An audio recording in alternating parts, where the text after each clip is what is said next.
Welcome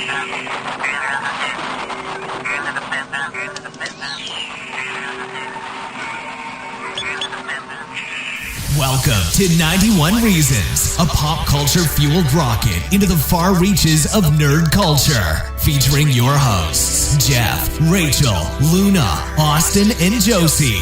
It's Tucker time. Hey, it's another episode of 91 Reasons. Now, here's what happened, folks. This is Jeff Tucker, the voice, 91 Reasons, whatever. I did the episode about the house on Beach Blvd, the beach house. And I didn't put it up. It was still raw. And Rachel said, I got to hear that. I got to know what's going on with that episode.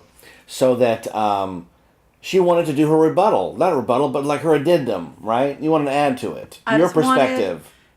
As being part of it, I wanted to know the story that was being told.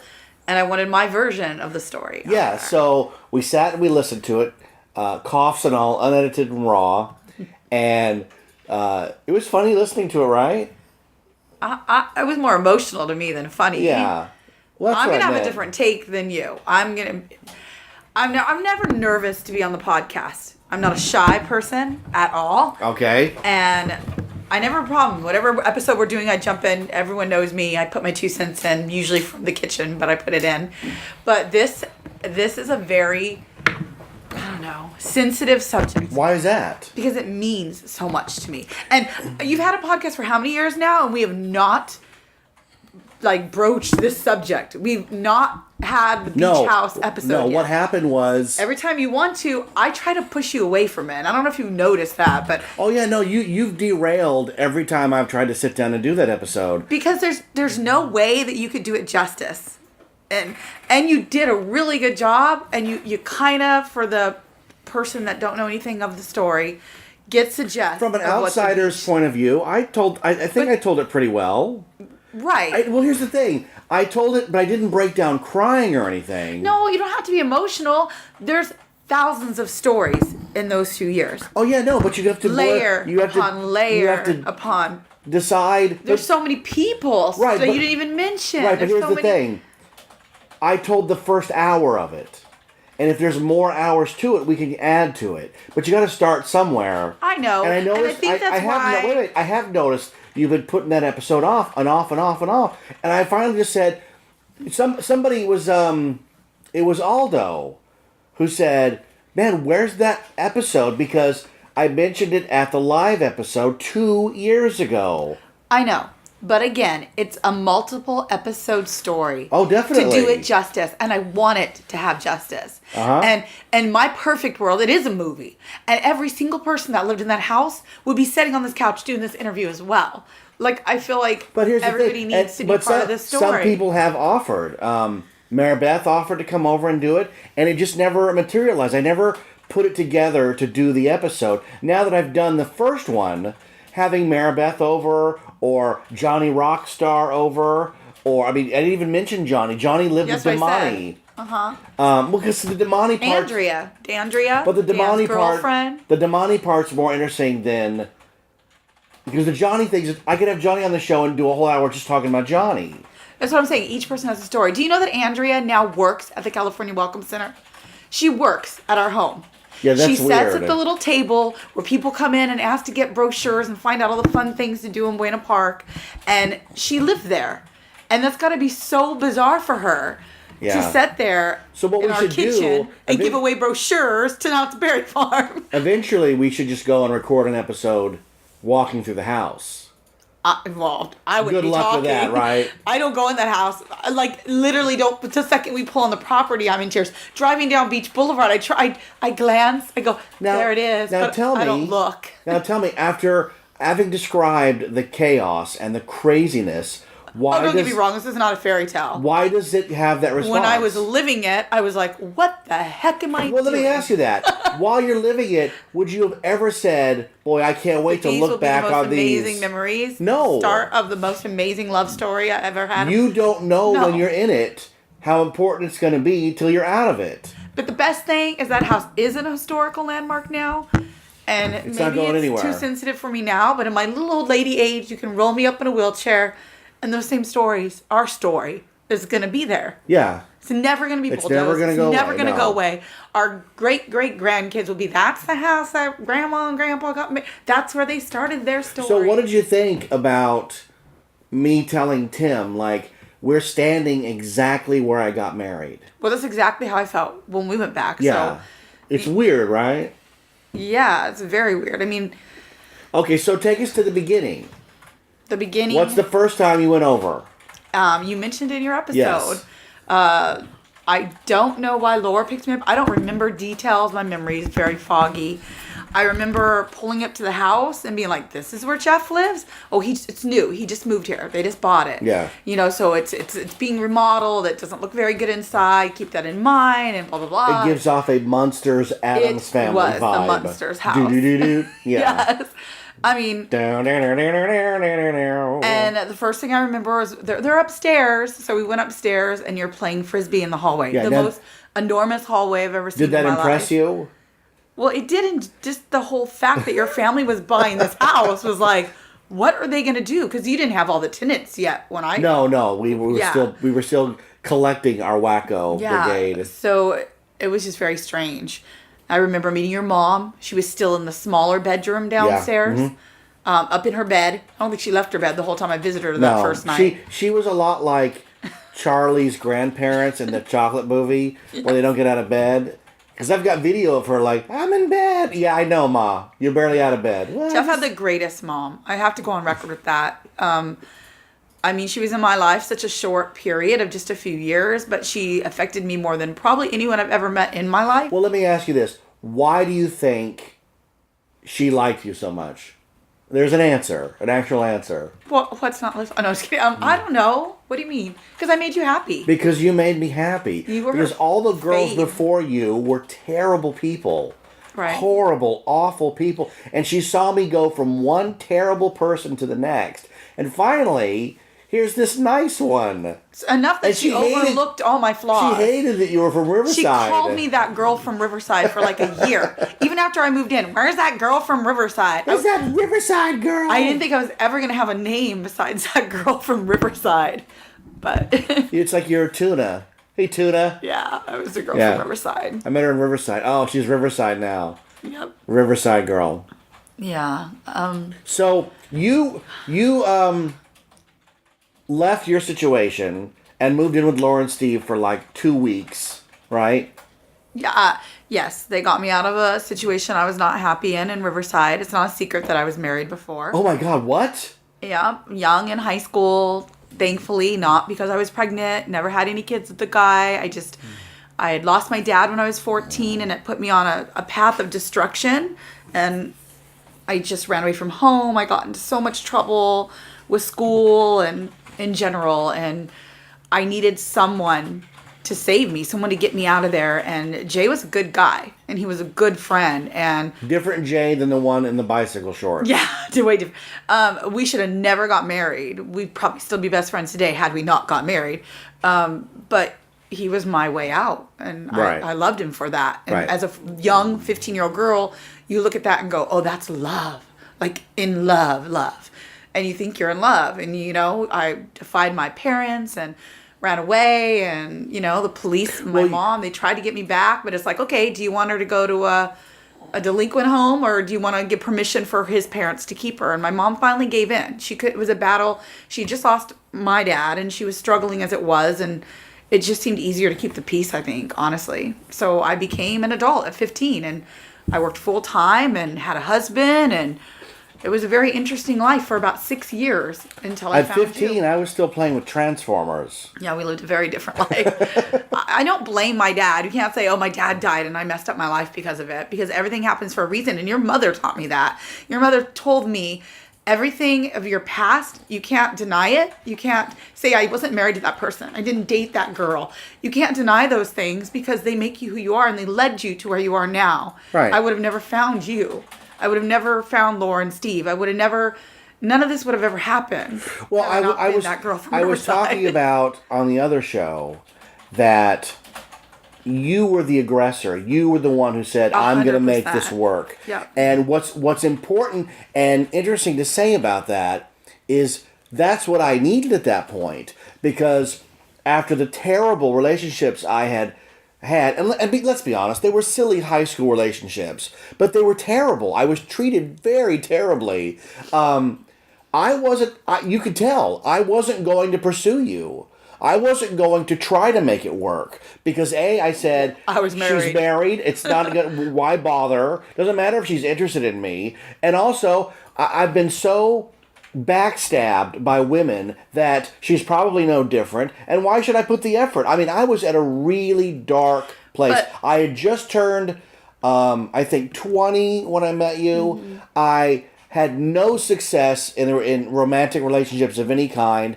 I had just come out of dating a girl in college who said I was too young for her. She was 23. And I was too young for her because I couldn't drink. And I kept telling her, even if I was 21, I don't drink. So does that change things? So I just was so disillusioned.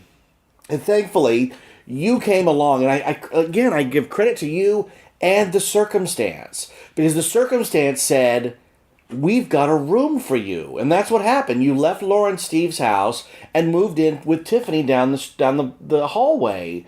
And suddenly, I went from not having a girlfriend or any women in my life and watching a lot of people get dates and being very like, why are they dating? What have they got that I don't have? Well, the problem is when you're that desperate, women can smell it and they don't want to be anywhere near you. But I didn't know you were as... what should I word this? Awful. You can say it. No, not awful. Angry? No. Inexperienced as you were. Oh, yeah, totally. I was a mature person who had, like, socially more... I don't know how to say it. I mean, I've been married for 6 years. I had boyfriends before that. Involved relationships. At 20? So when I got with you, I was like, well... hello, we like each other. We're hooking up for the night. Why would I stay in your room? Like, you literally kicked me out of your room the first night. And as an adult, I'm like, doesn't he want me to spend the night? Like, that was the normal thing where that wasn't even in your mind for a long time. You were just like, nah. I'm telling you, at 20, I was still playing with Transformers. He's cute. He's innocent and he's being serious right now. And he wants me to go sleep on a couch. And I couldn't. The first night. Couldn't believe that. The first night you stayed over. Because I just expected, well, I'm going home with them. I'm going to spend the night with them. I'll sleep with them. It's either going to work out or not. I like them. We'll start dating. But the first night, I slept on my bed, and in the same room, you slept on a couch. It's not like you were downstairs on a couch. No, but that's my point. And you made me go over to the couch. Oh, no, you need to move to the couch now. It's time to sleep. I'm like, what is he talking about? It was a lot like the plot of Big. When he invites, what's her name, over for a sleepover. But I found it so cute. I found it it just... Well, it must have been refreshing instead of some guy just attacking you. Like, I wasn't that guy. I have never been that guy. No, I don't know who that guy is. I didn't know that then. And I think if I had to... this is really delving into your psyche. But, I mean, that's what 91 Reasons is. It's an exploration of how bizarre I am. We've gone through Austin's Asperger's, right? And we've taken all these tests with Austin, and I've taken them too. And he got it from me. I have a touch of it. Because, and not in like an antisocial way, because I'm, at parties, I'm loud and crazy, but I don't pick up on signals. I don't see when you're like doing the Chrissy Snow and rolling your shoulder, flirting, I'm not getting it. I think you've got a bug on you or something. So... most of my relationships, the women had to do all the work because I'm not getting it. And that was one of those things like, what does she want in the bedroom here? She's married. I'm not going to do anything with her. She belongs, that other guy owns her. You know what I mean? That weird kind of, it's that bro code, right? Which I'm not a bro, so I don't know why I was adhering to it. But yeah, no, that was the weird thing. And the whole I'm leaving my husband for you didn't. No, I don't know what you're up to. I have the letter if you want to read it. Yeah, but I don't know if you're leaving because you're getting out and I'm the rebound guy. That never works out. Oh. We almost lost our friends because nobody thought we were going to be together long enough to make it work. Because you were coming from a rebound and I'm a whack job. And boy, have we proved them wrong. But the funniest part, and I think I've told this on the show, is the next morning, word gets out that I've got a girl in my room. This has never happened before. So, you know when all the dwarves peek over the bed when Snow White's sleeping and they go, bing, bing, it was almost bing, bing, exactly like That's that. exactly, suddenly people are knocking at my door at 8:30, Jeff. I'm like, wait a minute. No one's ever knocked on my door before. What do you want, Jimmy? Just, good morning. No, I know what you're up to. And the consensus, what am I going to say? What am I going to say? I don't know. I got, oh my goodness, like, people wanted to come in and shake my hand. It was very weird, the mood was very like... They almost wanted to... Wow, she's really there. Yeah, they almost wanted to bake a cake. Yeah. Because he's not gay. He's not gay. That's what I was getting at. It was confirmation. Almost everyone in the house that met me was just like, I always thought he was gay. I'm like, oh, this isn't good. This is not a good sign. And you're like, well, we haven't slept together, so I know. the Well, that's what jury's I still was out. saying. I was like, is this like red flags? Are they all trying to tell me? The jury's I thought still he out. was cute and innocent and sweet, and Maybe he's just gay. Maybe he just likes men. I just left that. I'm not going back to that. Been down that road. And here's the thing. The actions I took didn't help to dissuade people from that opinion. My first job was at La Cage aux Folles dinner theater, where I helped men get dressed as women. I was president of the drama club. I wrote plays and acted and was flamboyant. Tried out for cheerleading in high school. Yeah. But every one of those... all the flags were there. Every one of those... No, I didn't do tall flags. Uh-huh. No, every one of those had a particular reason, right? I wrote plays because I thought, foolishly, girls would be impressed with that. They're not. If you can throw a football or dunk a basketball, they're impressed. If you can write a 3-act play, they could care less. I tried out to be a cheerleader because I thought, if I could ride on the bus with the cheerleaders, one of them might want to date me. I was really trying to think outside the box. But the problem was that every one of these actions gave off gay. And here's the other thing. All of my friends were gay. Everybody I hung out with was gay. Didn't help. So imagine like girls going, well, he can't like me. He's gay. So yeah, there was this big, and I'm sure my mother, who wouldn't have cared either way, was like, oh, I might get a grandkid out of this, right? So you slowly just moved in. It wasn't so slowly. It was pretty fast. I mean, it was a couple of days. No, I've said it in the other show. You moved in quite quickly. Right. So what was it like living at the beach house? Good and bad. Tons of fights and tons of gatherings, tons of parties. It ranges all over the place. Like, things come to my mind, instant Christmas memories and porch parties and all the things that you spoke to. And then just like a battle in the hallway because somebody won't get out of the bathroom that doesn't have a door and you have to listen to them the whole time they're in there. And like, just there was a constant mess. war going on with the bathroom for some reason. Getting access to it. People going in and not coming out. Well, you say 4 bathrooms, but I mean, there was like 20 people living there. So even 4 bathrooms was not enough. No. And here's the thing. I bought one of these. They don't even sell them anymore. It was this little machine that was a little bigger than a toothbrush, and you put wax on the end of it, and it was a little cup that vibrated, and it was a tooth polisher, right? So I would polish my teeth thinking they were going to get nice and white, and then one day, like, somebody took it. And I remember walking through the house going, who would steal something so gross? I'm grossed out using it. What do you want with it? And that was the moment I said, because we all had a drawer. Remember we had a drawer in the bathroom? I said, I'm not using the drawer. I'm getting a caddy, and I'll carry my stuff. But everyone started doing that. And then everybody had locks on their bedroom door.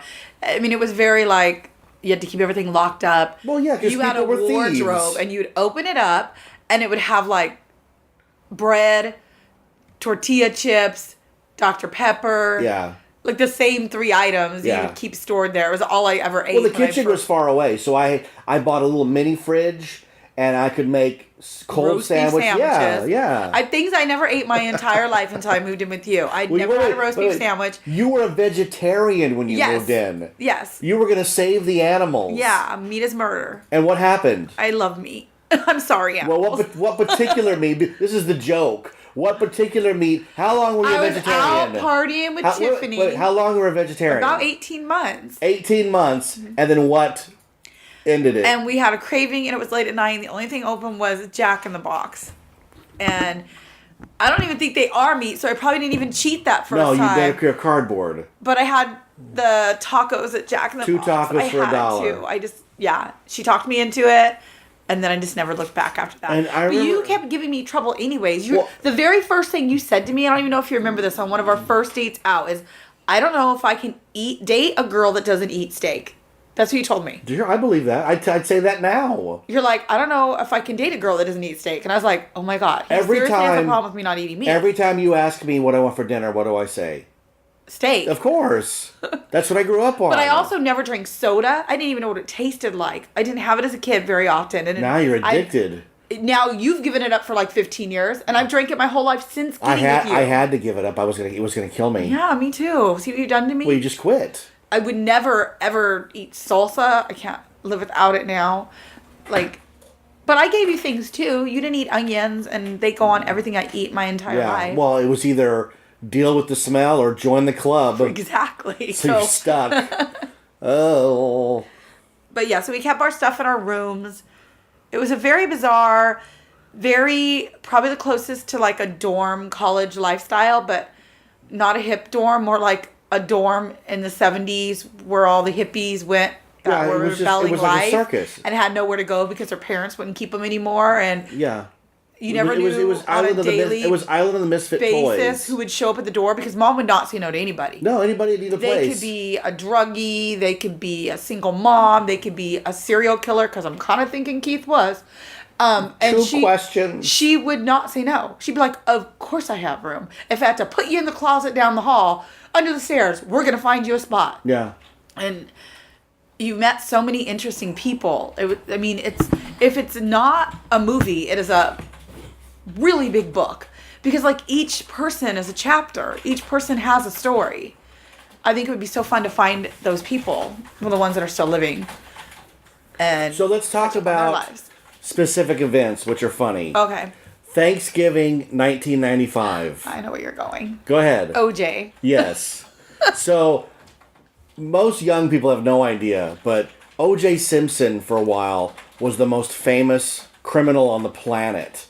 Everybody had an opinion whether he was guilty or innocent of killing Nicole Brown Simpson and Ron Goldman. No, I think 90% of the people knew he did it, and there was 10%. My mother led the leader of the pack. So your mom believed he was innocent. To her dying day, with every breath she took, with everything in her body, she loved that. See, I haven't really brought up your mom on the show. Well, she's just as crazy. She's mom's a whole story. Character, yes. Yeah. So she was convinced he was innocent. Convinced. So Thanksgiving, we've got a giant table in the living room. There's of people. 20 people having dinner. It looks like a Norman Rockwell thing, right? And somebody brings up OJ. And we start talking about OJ being guilty because the trial's going on, right? Right. And your mother got so mad, she broke her fork. She did. We never forgot that. She'd go, funny. You son of a bitch, he's innocent. Bing! And the fork breaks. Yeah. That's crazy. That was just one of the many occasions at the house. The one you said you have taped is actually one of my favorite memories, so I'm kind of thrilled that you ran around with the video recorder that day.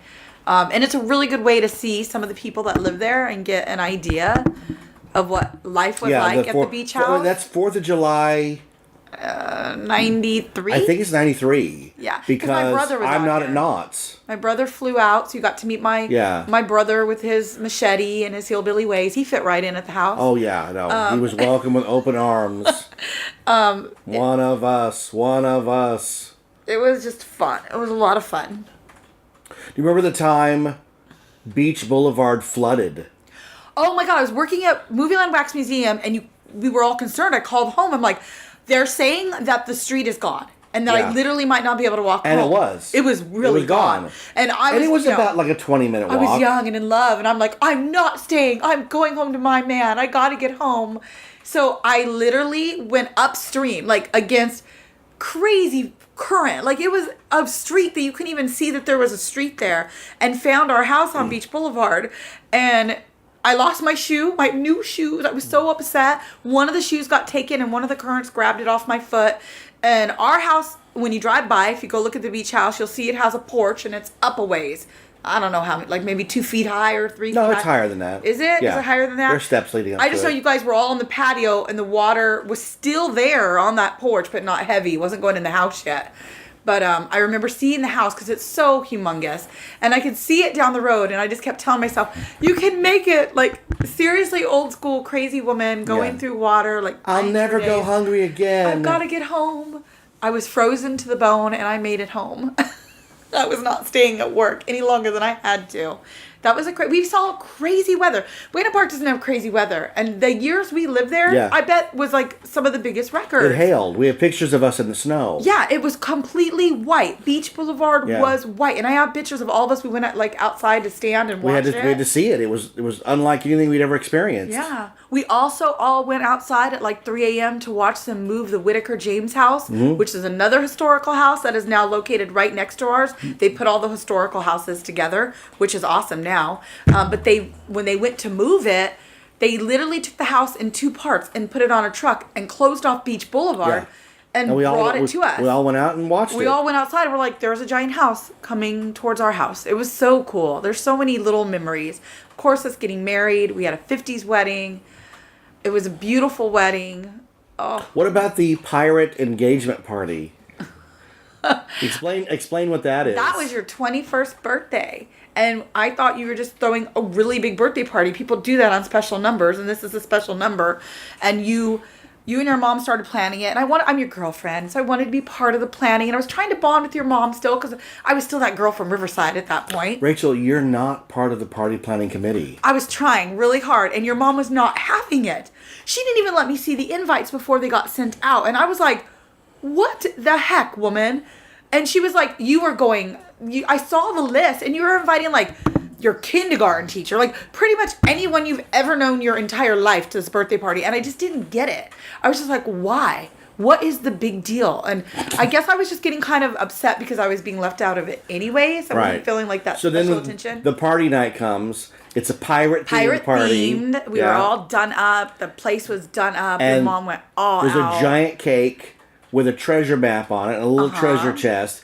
And what's in the treasure chest? You guys said, like, X marks the spot. And then everybody saying happy birthday to you. And then they said to me to open up the treasure chest. And suddenly I'm involved. So I'm like, what do you mean to me? I'm put on spot in front of 200 people. I was like, no, I don't want to do it. Here's the thing. We actually have pictures of this. Yeah, I looked disgusted. Yeah, you looked so upset. Because I was in a bad mood anyways. And I was like, oh, now they're going to involve me? Oh, I don't think so. And so the treasure chest is your engagement ring to get married to me. And the reason I didn't see the invites is because they explained that in the invite that it was a surprise engagement that you're going to be asking to marry me in front of everybody. Yeah. That's why why I had no part of it. It was obviously a very big moment for your mother. She was planning the engagement party for her son. She thought you were going to be a man. And it was a big deal. And I was such a little brat because I was just like, I'm not getting any attention. She's not letting me have any part of my boyfriend's birthday. And I was just so over that party and so mad at the world that day. And the pictures prove it. The pictures I will put the pictures up. It's just unbelievable. But I said yes.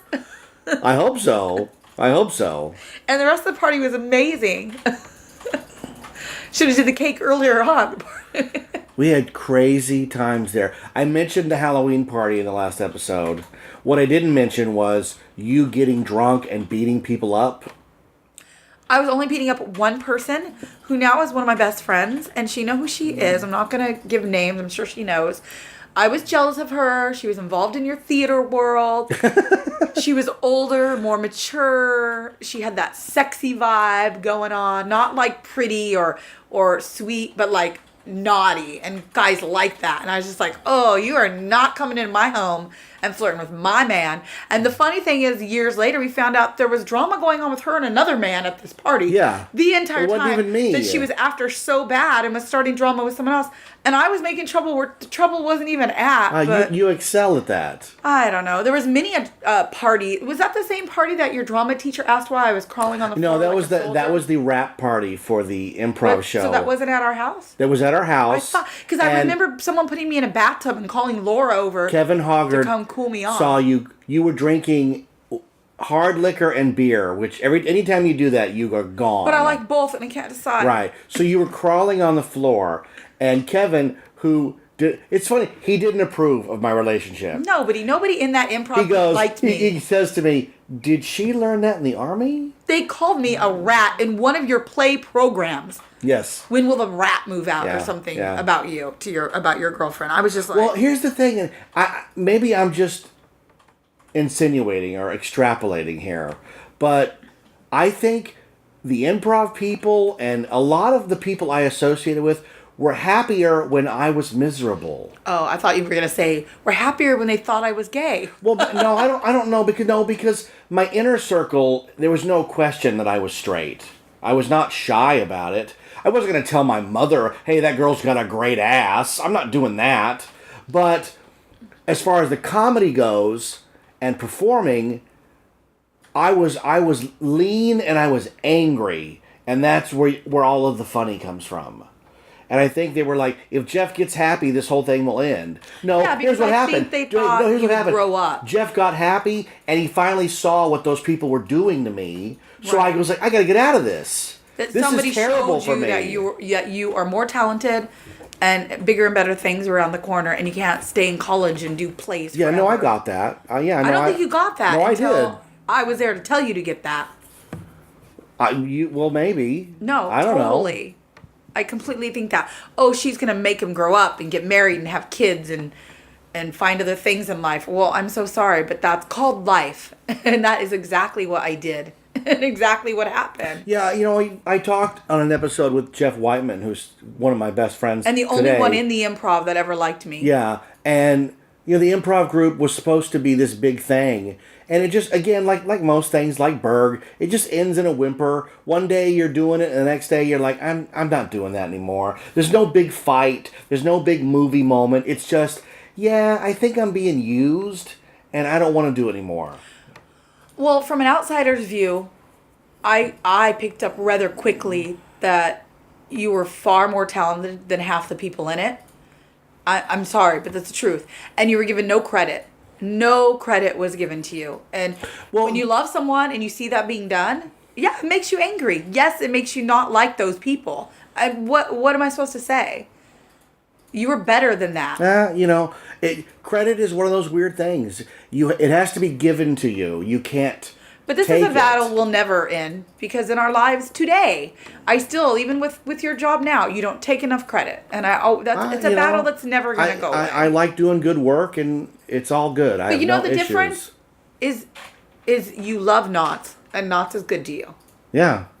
And that wasn't happening with college. No. College didn't agree with me. So I need to get out. So you could stay at Knott's for 50 years. I went back to my Transformers. Even though I know you're too talented for even Knott's Berry Farm and should be writing and doing way better things. Aren't you adorable? This is truth, and everybody out there knows it. But you know what? If that's where you're happy, I will live in California as much as I hate it, and I will continue our life the way it is because it works for you and you're happy. That wasn't the same back then. So tell me about the Glamorous Attic.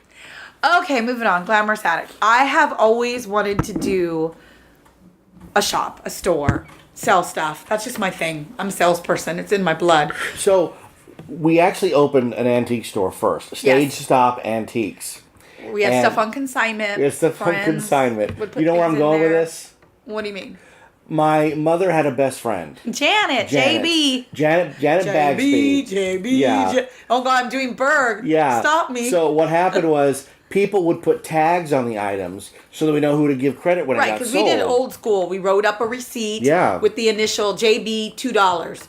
JRT, $3. Jeff so Berg decided one day there was too much stuff from Janet in the store. Right. So he walked through the store going, look at us. Just JB, yelling, JB. And it went on forever. Oh. And then it was always a thing. It was always JB. You know, Janet still has those record books. Yeah. Of every sale we've ever made. Everything from the store. Yeah. She got all that. Yeah. So one day we'll have to check it all out. And then the store just kind of fizzled mainly because I got a job and no one was going to run it. Right. And I can't run it. It was a lot of work sitting out there all weekend. It's 8 hours a day sitting in the store. We make money for everyone in the house and all our friends, but nobody else would come out and never do anything. Right. So it was a lot of work. I said, I can't do it anymore. I got a job now. Now, when we did our own store out there, it was more of a hipper, younger vibe. And you're right, we were ahead of the time. Like this store now, with the way vintage stores are. If we had a retail space that didn't cost anything and you could sell whatever you wanted, we would clean up. But back then, we were ahead of our time and a complete anomaly. I knew vintage clothing and funky polyester and things that people were like, oh my God, I would never wear that. That someday people would pay to find it and want to wear it. And we had a lot of it. We were just too soon. Too soon. The big chunky platforms, we had the band posters all over the walls. It was like straight out of a movie. It was a great store. It was awesome. I wanted to buy everything in it. I wanted it all. Well, you did. Well, but I meant to keep. Yeah. So the store was a lot of fun. And the stories of all the people there, they were all fun. Even the ones I didn't like. And there were some weird ones. I go through our wedding cards now because we were married during that time of our life. A lot of the people that lived there were part of our wedding. And like Jay and his dad. Like I have the cards, our actual, congratulations cards. You have physical proof that this actually happened. From all these people that signed funny things inside. I like Goofy. He signed his name as Goofy because he's goofy. He was goofy, right. Yeah, it's just really funny things. And what people don't know, or might not know, is that you actually worked at Knott's Berry Farm before I did. First. When I moved in there, I knew I needed to get a job quick because even though I was your girlfriend, your mom was going to charge me rent. And she wanted $50 a week. That was a lot of rent. That was a lot of money. And I wasn't working at all. I had nothing coming in. So Knott seemed like a good option because it was walking distance there. So I got my first job in park services. And it really was a good job. I have never looked better. I have my old Knott's ID somewhere. Oh my God. I looked so skinny and tan. Because all I did was walk up the park all day. Well, that's the other outdoors. thing. We'll pause the Knott's Berry Farm story. Oh no. And talk about when I met you, you had long black hair.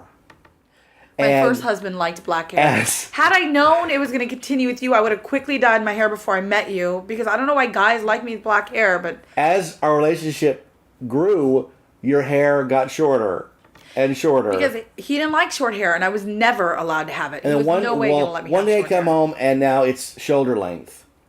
And then the next day, it's a bob length. And then after that, it's...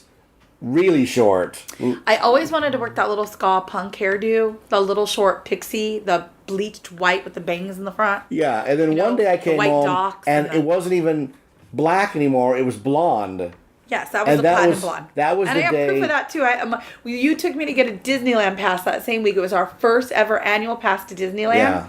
And I look like that in the picture. I was almost going to leave you in Fantasyland.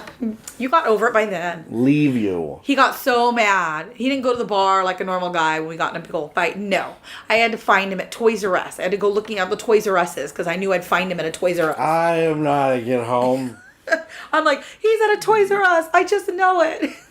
So, you're working at Knott's. And here's the thing. Wherever you worked, you created drama. Because we talked about Movieland and how you made this horrible book. I think you need to word this differently. I'm always a well-liked person. And I click, popular very easily. So trouble follows popular people. Within 2 weeks of you working at Knott's Berry Farm, you came home and you're like, so-and-so's my mortal enemy. Because there was a queen bee girl in the same department before me. And I moved in and I was the new queen bee and she was not liking it. Because everyone wanted to be my friend, and all the guys wanted me, and she hated me. That's so weird. What? Just play nice with each other. We ended up becoming friends. Play nice. Her name was Jennifer. Who was the one that had the Jack Skellington bag that you just wanted to kill and steal her purse? I remember the bag. I don't remember the person. Yeah.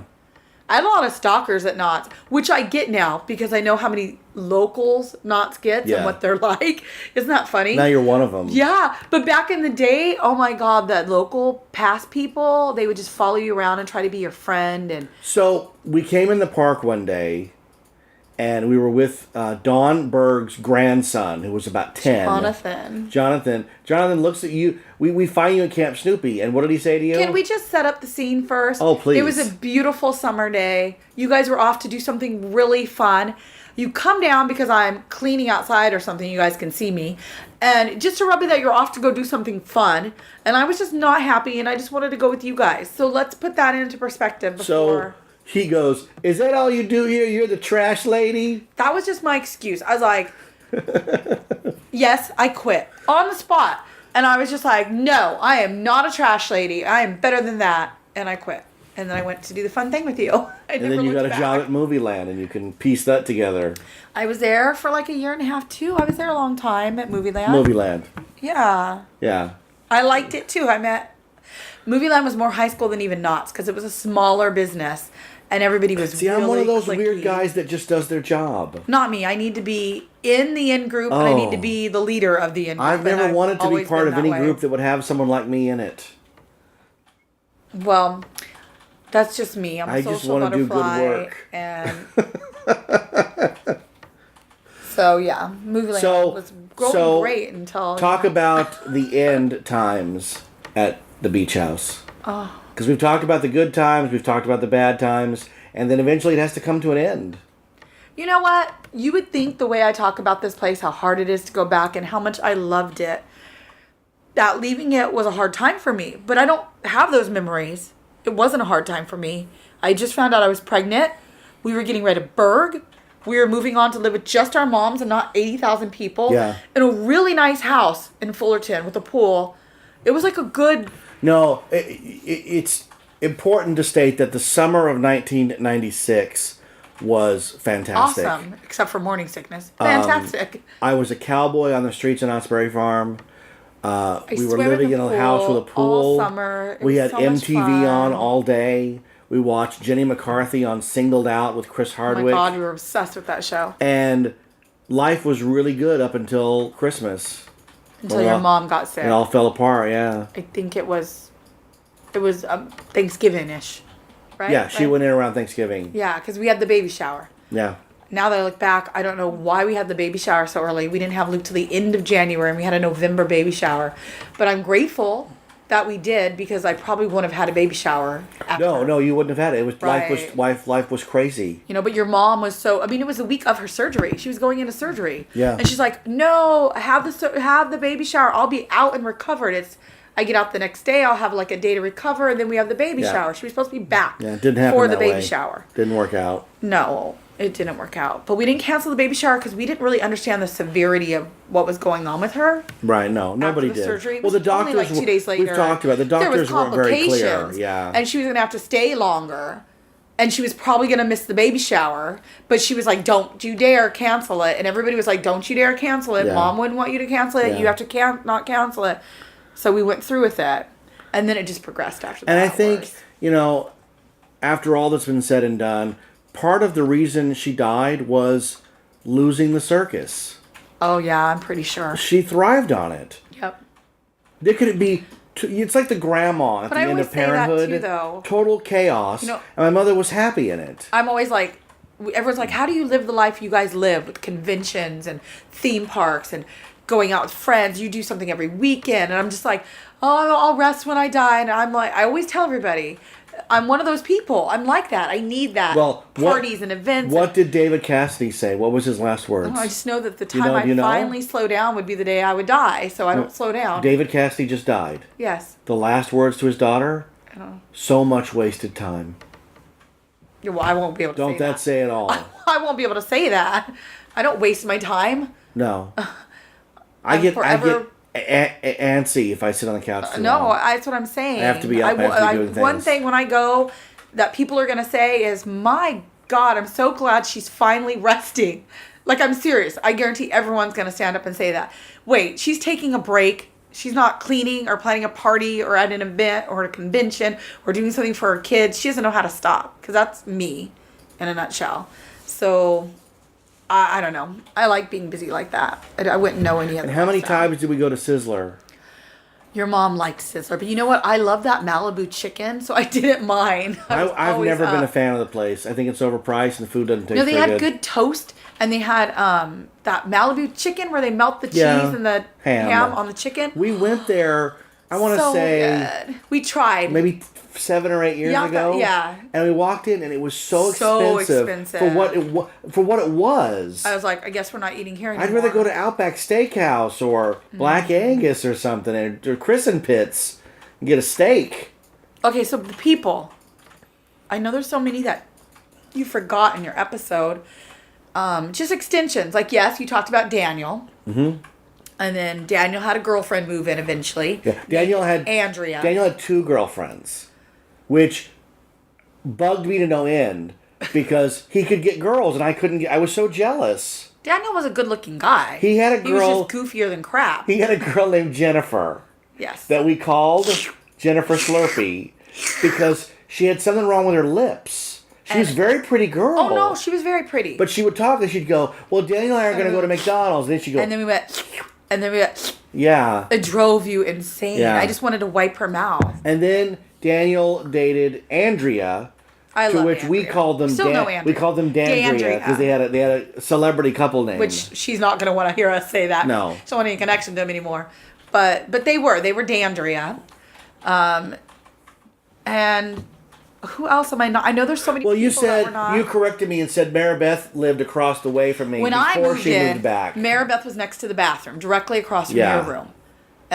She eventually, much later on, moved out to that house. She got a boyfriend. Yeah. And they got that place out back. Scott, they got married. Yeah. But not at first. At first, she was still upstairs. I'm trying to remember who was all upstairs when I first got there. I think your brother was upstairs too. Yeah. And then I'm trying to remember who I'm missing. People come to my mind. I don't know. Was Jimmy up there? Because no, I don't think he was there yet. He was still in prison. Yeah, you're right. I don't think he was there yet. He came later. In the timeline, we got married in the backyard, and Jimmy got married in the living room. Yeah, because Jimmy's wedding was close to the time. I mean, I'd been there a little while, and then he came, and they got married at the house. Yeah. And I remember, I'm like, oh, that's Jeff's brother. I don't know. I remember. I get confused on my timelines. They did that thing with the candles where they held the candles and light candles. And I leaned in and I said, "You're getting married, Jimmy. What are you doing blazing up in here?" I really bonded with Angie's little girl, Mandy. She must have been about 7 when I moved in. Uh-huh. So I really took to her. She used to wear a T-shirt that said, "I've got the homework blues." Yeah. And her other thing, every day it's spaghetti. Yeah, she didn't like spaghetti. She would complain all the time. And then she'd always tell me, "You're so pretty. You look like Princess Jasmine." All the time. So when we got older, I'm like, "Do you remember telling me I look like Princess Jasmine?" Because I had my black hair. Do you remember when they made a movie at the house? Who? Which one? The college. Some college came and Mom let them make a movie. Yeah. Yeah, I kind of remember that. We never got to see it. No. From what we saw from them making it, it was terrible. It was some sort of dinner party where one of the guys was crazy and he kept talking to himself. He would do this thing where he would jump in the corner and go, they're talking about us. And he'd jump out of the corner, right? And I just remember they were there for like weeks. And I finally said, "Ma, you got to kick these people out. They got to finish this movie at some time. We have to get our lives back." And I do believe the house was haunted. I know you don't believe in that stuff. And I don't know what I believe in this world or not believe in afterlife. I don't know what I believe in. But there was definitely things at that house that cannot be explained. Such as? Noises late at night. People walking when they're not. I mean, literally you hear and see stuff moving, hear sounds, and there's no one in front of you. It's not like you peek your head out the door. I thought I heard something. Like in the room you're in, you hear footprints, and there's no one in there with you. And I also saw shadows of like a kid go by really quick, and I'd look. Shadows. And Maribeth, I think it was, that always saw the cowboy. There was a guy Ghosts too. Of cowboys. No, seriously, everybody at that house has a ghost story, which is a whole nother episode on its own. People could just tell their stories. But I believe there was definitely some craziness going on in that house. So, we went back to the house about 1.5 years ago. And you would think like it's 3 states away and we don't go because we don't. It's literally 2 minutes from our house now. So we pulled in and said, let's take a look around, right? And it has a huge sign out front that says, "Welcome to the California Welcome Center." Like, that's just weird. And immediately you just started crying. I think the tears were in my eyes, but I didn't like sob cry hysterically until I walked in the back kitchen door, which is now an entrance. You know, they have the little Knott's Berry Farm statues out there. You could take your picture with the cowboy old man on the bench or whatever. And where I got married. Like, this is just weird. So, it's one step away. And, folks, if you want to go see it, you can go to the house where we lived with Berg, and there's an old man statue that kind of looks like Berg. That's pretty funny. And you can take a picture with him. Oh, the picture will be. So we walked into what used to be the first kitchen. It's not there anymore. Now it's just an entrance. They bulldozed it, yeah. Yeah, and then we walked into where the real kitchen is. And there's a lady at a counter, and she's just like, "Hi, how can I help you?" Or, you know, and I'm just like, "I used to live here," and that was it. That's when I lost it. Yeah. I just started bawling, and she's like, "What? Wait a minute, you're that family?" Yeah. She's like, "Do you know people come in all the time and claim to have known your family, have gone to parties at this house? I have heard some stories about your family." So we're like, they're all true. In fact, they're probably not crazy enough. She, of course, wanted to hear our stories and know what the house was like and what has changed. And so she kind of took us on a walk through. And you're right, seeing somebody's office set up in your bedroom is weird. Yeah. That was weird to me. But then seeing things that would never change, like the front door entrance with the metal, exactly the same. Yeah. They had an old-fashioned couch up against the stairs, just like Mom did. Very similar old-fashioned Victorian couch, where we sat and did a photo shoot for our engagement. And we sat there again. She took a photo of us in that same spot by the stairs. And reliving those moments, I mean, I want to do it again, even though it brings pain and happiness. I want to keep doing that, like, every 10 to 15 years with you until we're old and we have all these photos in that same spot. And then I asked to see your mom's dressing room, which is what you talked about, her closet. Yeah. I don't know why that was one of the hardest rooms for me. I think because I know what that... They turned it into a coffee nook. Well, I said, "Can I see the room over there? That used to be where his mom, you know, had a closet. You know, it was her dressing room, her favorite room in the house." And she's all, "Oh, you mean the break room, hon? There's a microwave and a table and chair in there now and a vending machine." So she took us in there, and I lost it because it's just so weird that it's because people take a break in there now. They eat a sandwich in my mom's closet. Like, it's because the ghosts of the past are still there. They're still sitting around waiting for us, you know? If I can try to put that time period into a paragraph, it's like the summer vacation that lasted too long, of slip and slides and Astro Pops and waiting for the ice cream man even though he lives there. You know what I mean? It was all these weird important moments, but they're only important because you don't realize they're important, and they only become important when they're yesterday. And while you're in it, you're like, this is the worst thing ever. Oh, do you remember the chore list? Your mom thought it'd be a great idea to have a list. Oh, yeah. That where everybody had to do a certain chore to keep the house up. Oh, God. I remember the night you came over to move in, you brought a cat with you. And the cat lost it on the first night. The cat went out the window and never came back. It was the only thing I took. I gave my husband everything. I literally left with the clothes on my back the night I left him. I said, well, I don't want the window open. What am I supposed to do? I don't want the collectibles. You can have it all. I'm just going to go be happy. I'm in love and I'm leaving you. I just want the cat, which is the one thing he cared about. The only thing he wanted. And I took it.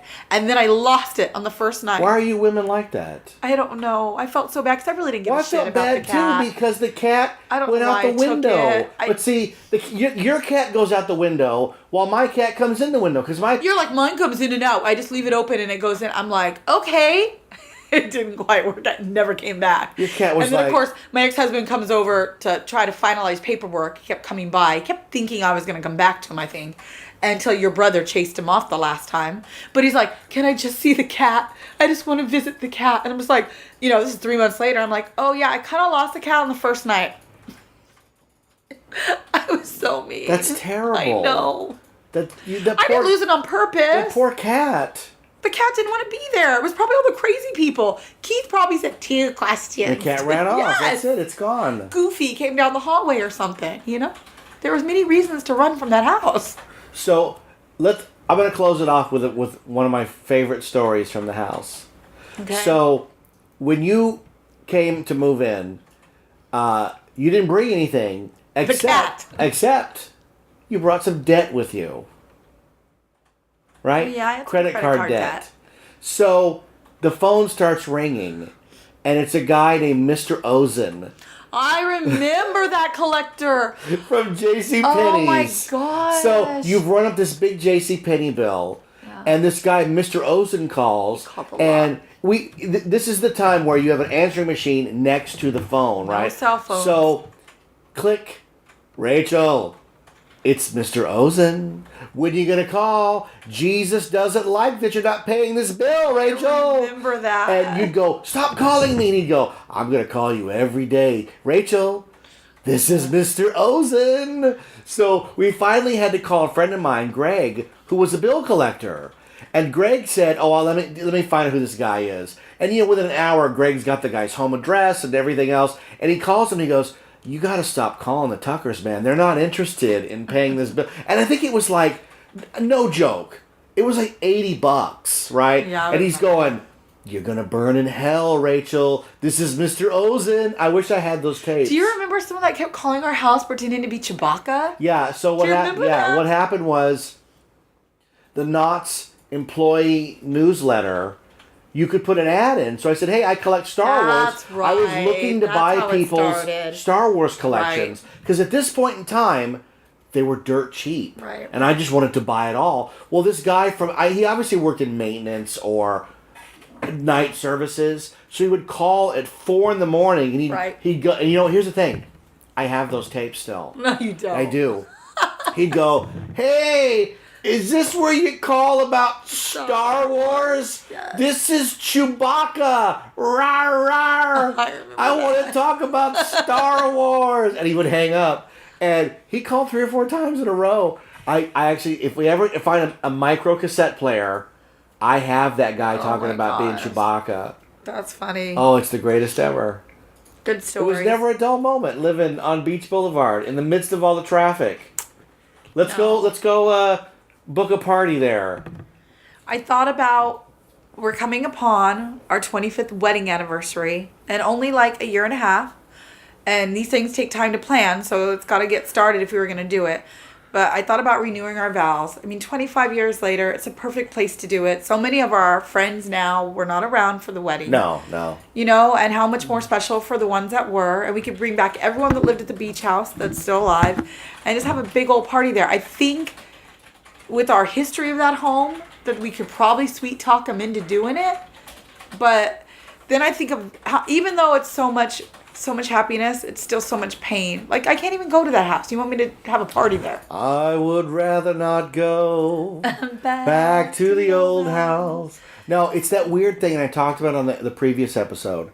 It's that weird thing, like, it's just a building. It's more than a building. But the things that we do in it, the actions that we take, the people and the connections and the memories that we make, suddenly it's Shangri-La. But I don't know why it's so special. Because we started there, maybe? Because we've had many homes together. And each time represented different things. We started a home when we had Luke. You, me, and Luke. And that was our home. And that home should be just as special to me on Knott Avenue. There's something about. And then we moved and we had another child. And we continued our lives in different. Yeah. Like, all these places should have those memories to me. But I could care less. Even Riverside, which is our first home we bought. And the longest place we've been. Where the kids truly feel like they grew up. Josie knows that as her childhood home. And I might be kind of like, oh, if I drove by it right now. But not like the beach house. Wouldn't do what the beach house does. Because the middle part's great. And we don't know what the ending is. But the beginning is where we find ourselves. Yeah, I guess it's where it is. So I don't know that we would be able to do a party there. I don't think I have that in me. Maybe we should shoot for our 50th wedding anniversary. 25 is still too new. Too new. The wounds are too raw. It's too raw. I don't know that I can handle it. All right. Any final words on the beach house? Do you feel like you've gotten your episode out of it? And I haven't even touched on a story. Like, there's just layers. But do I feel like I represented where we lived? Yes. do I feel like we told it? We started it. How about that? Well, there's an open invitation on 91 Reasons. Anybody for that time period that wants to come be on the show and talk about being on the show, Johnny, Andrea, Maribeth, Andrea, Jimmy. Anyone that was part of those days, even if they didn't live there. Jerry was part of the Improv. She was there many a night. Yeah. You know? I don't know. So many people come to mind. My mind goes blank or whatever. But that would be fun. Check it out. If you drive down Beach Boulevard on a regular basis and you never even notice the big mansion right by the 5 freeway across from the lumber house next to the Whitaker James house, it says, "Welcome to the California." That's our home. It will always be our home. That's where the porch party is. So stop in and say you know us and buy a postcard from my kitchen. Take a picture, post it on Facebook if you do. I'd go with you, but you'd have a crying mess. You're already crying. You're just talking about it. That's so funny. Because it's a very important place. Thank God it's a historical landmark. In honor of the memories of the beach house, I would like you to sleep on the couch tonight. Oh! I pretty much do anyways. With your snoring, babe. All right. Well, thanks for tuning in to this second episode of the Beach House Saga. I think the interview should be the next one. What interview? We should get interviews to be part 3. Well, it depends on if they show up in time. I'm not promising it until we have it. Okay, people out there, come forward. Tell your story. How about your sister? She didn't live in the house. I've been trying to get Jennifer on the show for a year. She was there almost as much. Yeah. She would be a fun one. Yeah. And we need to do an episode about your mother. Yeah, that's a whole nother episode. Because people who know me, like, a lot of people... She's my bird. A lot of people live inside me, and your mother's one of them. You know? Although I loved my mother.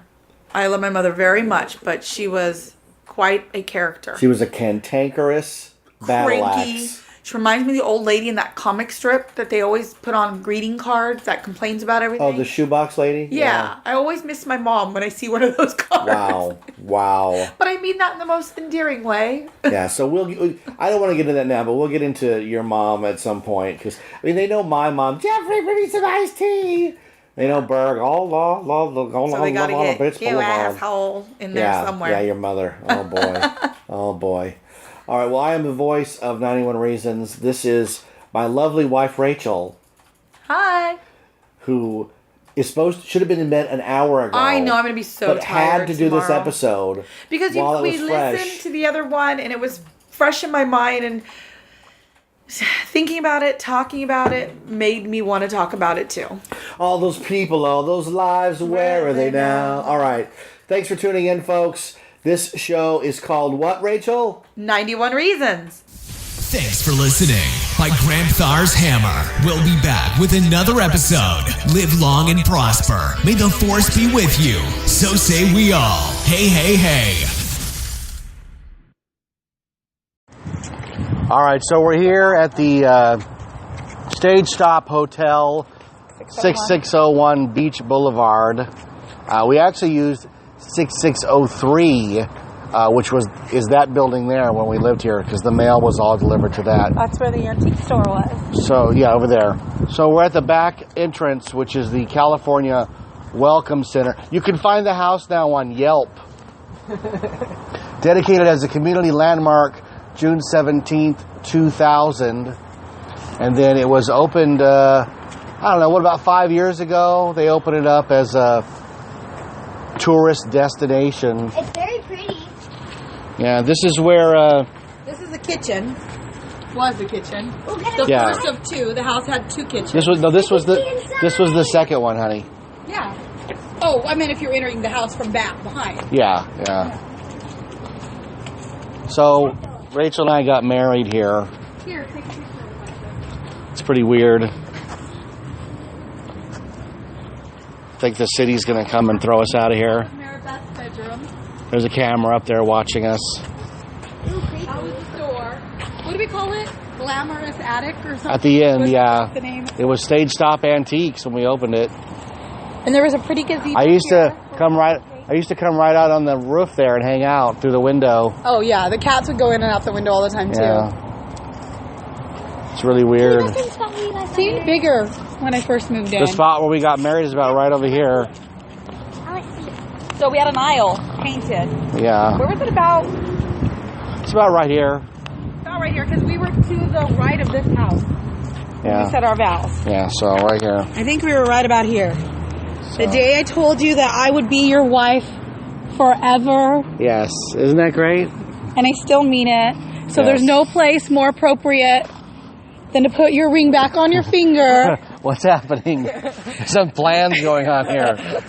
I want to go back to the beach house. Did you fix my ring? We came full circle. Oh. 23 years ago, in this exact spot. Now I'm going to cry. I put this on your finger. There you go. It's back on. And now it's back on. How did I not notice it was missing from my desk? I don't know. I love That's you, baby. beautiful. Love you too, darling. Surprise. All right. Thank you. Look at that. I'm whole again. So yes, I wanted to show the kids the beach house, but I also wanted that ring to be back, and I thought there was no place. Actors and actresses. Oh yeah, you're all little creepy liars, is what you are. Very nice. Tricked you. It's just a prank, bro. Isn't it gorgeous? Yeah, it's beautiful. Look at that. Shiny. It looks like day one. You know, I honestly thought it was always that gold, but now I know. I should have pulled Mom aside and been like, "Hey, Mom, we should have went to the secret beach house, and give Dad the secret ring." Yeah, that's right. Did you know? You would have said, "Did you bring the ring, Mom?" Yeah. So yeah, we got married here. There was a little gazebo with cake here. I didn't know it was Joe Harris videotaped. Greg Stone took stills. Like, think about all those people. We Why are there danced. so many little The houses? old Is this like a cars were neighborhood? over here. This is where we pose for our pictures on top of the old cars.